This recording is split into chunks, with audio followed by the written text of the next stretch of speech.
Thank you so much, everyone, for being here tonight with us. Happy Tuska Friday. And thank you for being here, so many of you, and for the warm welcome for Teemu. And Teemu, thank you so much for joining us as well tonight. My name is Kiki, and my pronouns are she, her, and we have no time to waste because we only have a short moment. But before we dive into a few questions of this session that I named Into the Rattlehead, so that we have a look at your 3-year journey into the Megadeth machinery. So before that, I want to tell you all that if you scan that QR code, you will be able to submit questions. We only will have 5 minutes for questions, so make them the very, very best, and we will see how many we can get to. Thank you so much for joining us. Thank you for having me. If you had to summarize in one sentence your 3 years with the band, what would that phrase be? Well, it's been unreal, mind-blowing, mind-blowing journey. Yeah. Tell us a little bit more. Yeah, if you want more than one sentence. Well, of course, it all happened very fast in the beginning. I was called as a replacement, and then soon the guys realized that I'm going to be needed later for a longer time, and then we toured for a little bit for about a year, and then we already started recording the new album. So everything was kind of almost like a snowball effect. Everything happened very fast, and didn't really have too much time to process or too much time to reflect, and yeah, just like going for the next thing, and then the next thing, and the next thing, and here we are finally in Finland. Yes, finally in Finland. You were a replacement, as you were just mentioning, and that is a challenge in its own. How have you been able to balance, you think, your admiration and respect for the previous guitarists in Megadeth, as well as your creative ambition? Yeah, of course, knowing Megadeth for a long time and knowing that it's the band's legacy and a long history, and my huge respect for all the previous guitarists in the band, I kind of decided early on that I'm not going to stress about anybody else's opinion about like comparing me to somebody else, but just try to be myself and do the best that I can, and knowing that there's going to be people who love one of the old guys, and it's going to be hard to convince them with the new guy, but yeah, just trying to do my best, and really pay respect to the music, the old catalog, and then of course the new music that we've been recording and playing live. Right. What is, would you say, your, well, first of all, do you think you convinced the audience, the fans?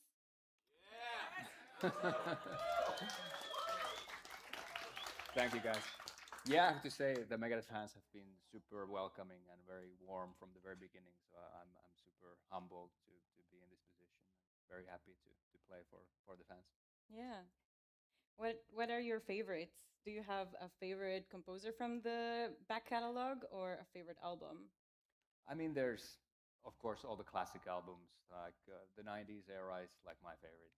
Rest in Peace, Countdown to Extinction, Euthanasia, those albums. But there's a lot of great tracks throughout the whole catalog, from the very early days to actually the modern days as well. Like I like a lot of the tracks from Dystopia, for example, and second last album as well. And I think this latest album kind of ties it all together because it has everything from has something from each era of Megadeth in a way.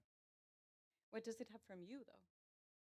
Well, I was very fortunate to be able to contribute quite a bit on the album, and Dave wanted to make the album more of a band record because in the past he used to have these clauses in his contract that he has to write a certain amount of an album, like record label would like require that. Yeah. But since there was no such contract anymore, we were able to do much more of a collaborative writing, and I was able to contribute to 10 songs, which was of course great to be able to work with these guys, work with our great producer in the studio, and just the way as we jam with the band behind the stage before the shows, we kind of took the same approach when we went to the studio and just kind of started jamming, and then the song ideas started coming out.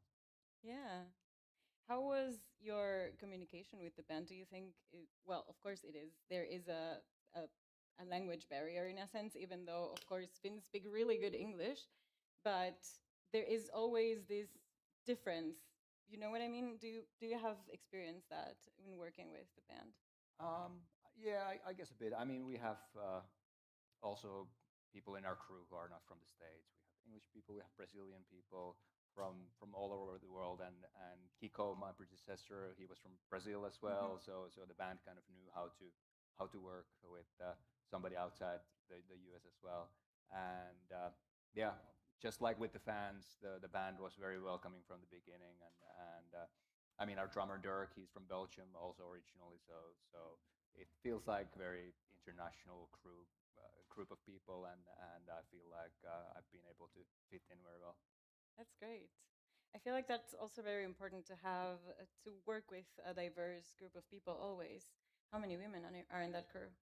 Currently, we have a few. Let me think. I think three or four. It kind of changes because we have also local people helping. Three or four out of how many?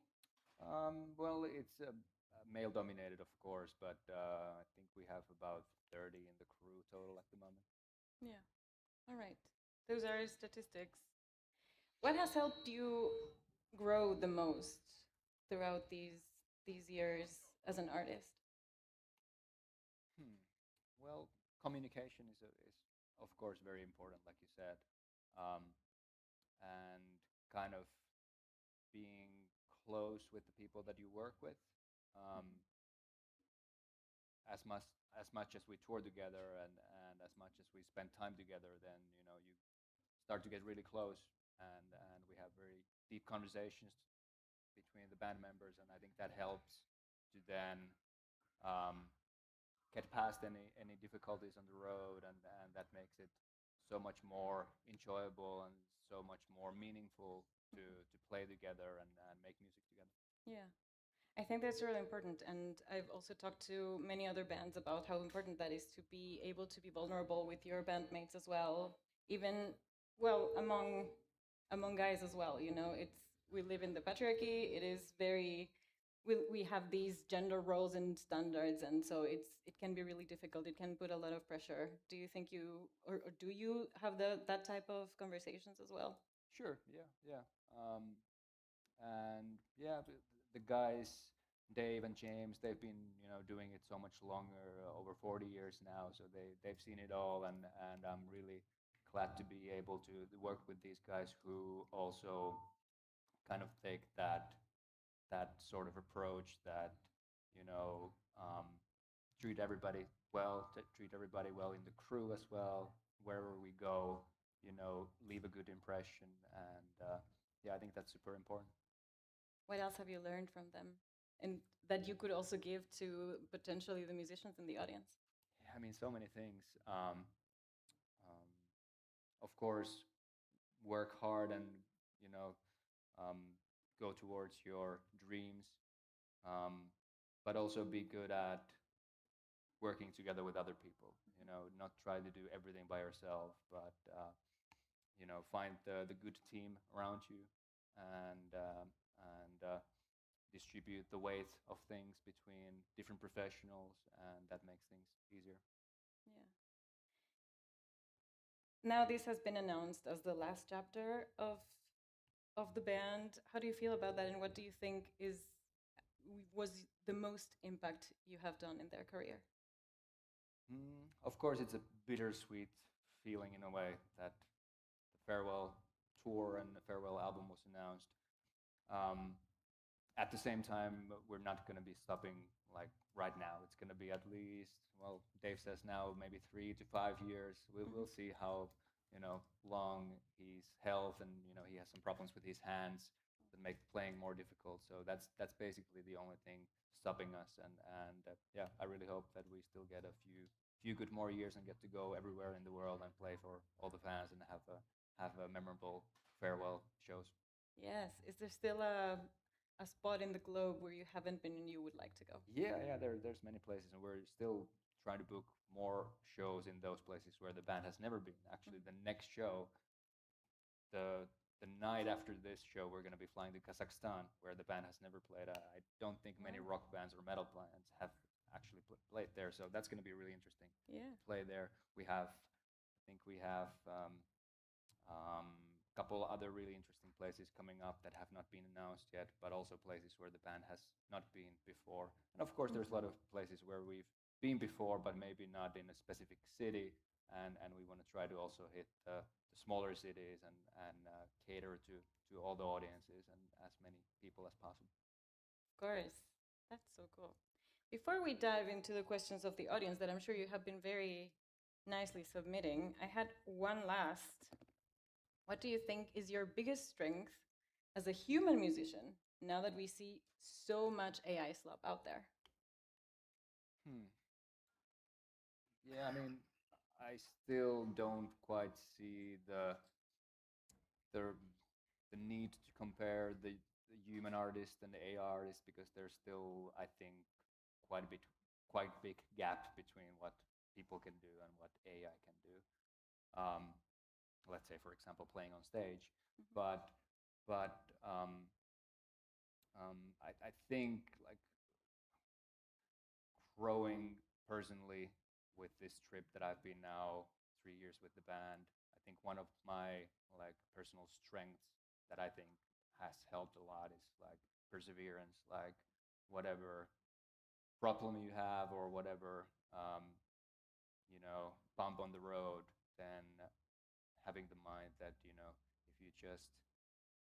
if you trust in yourself, and again if you have a good team who help you, you can get through anything. That's lovely. Give it up. Come on, some applause. That was beautiful.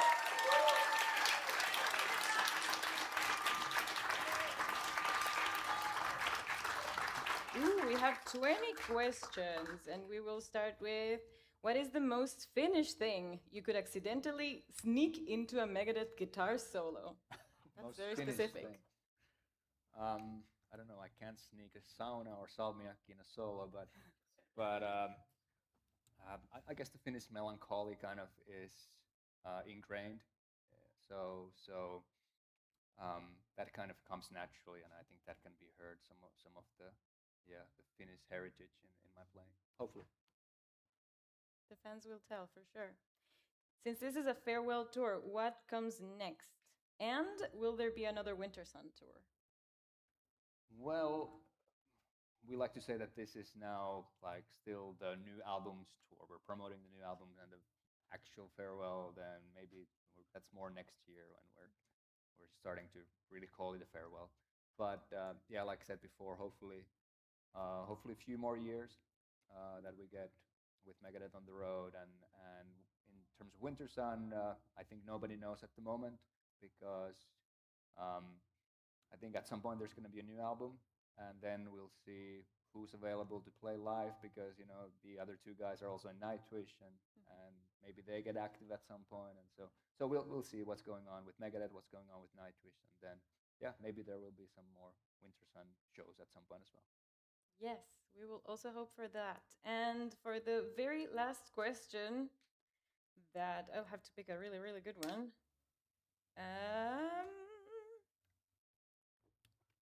Oh wow, between Winter Sun and Megadeth, between Winter Sun and Megadeth, which set is harder to play live?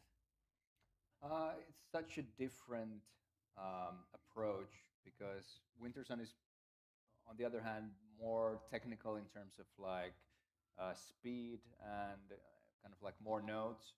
But then again, that kind of gives you the chance not to have to run around that much. Whereas Megadeth with bigger stages, bigger production, and we put up kind of a bigger show also in terms of like showmanship. You have to run around more. We try to interact with the audience. While still the songs are not easy. I mean, I play way more solos in Megadeth, so on the other hand, yeah, there's definitely a big challenge there as well, and yeah, I love what we're doing now with Megadeth, so I'm very happy doing that. Awesome. Thank you very much. Thank you so much, all of you, for coming. We will see you with more sessions tomorrow, and have a lovely rest of the Friday. Obviously, go see the band.